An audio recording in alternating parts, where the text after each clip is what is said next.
Въпросната жена беше една танцорка в кръчмите. Okay. Ама тя и сега, и тя сега какво прави? Аз нищо, ходи по мъже. Както сега виждам около Ергена, тя пак така си танцува и така.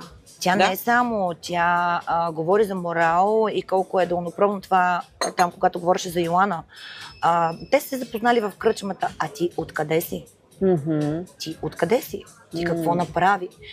Защо поддържаш такъв стандарт на живот? При положение, че ти си от едно село Божурище и нямаш такива възможности. Аз знам много добре тя, защото тя е обикаляла около моите приятели, около моите бивши. Тя винаги събира тя винаги гледа, тя иска да става певица.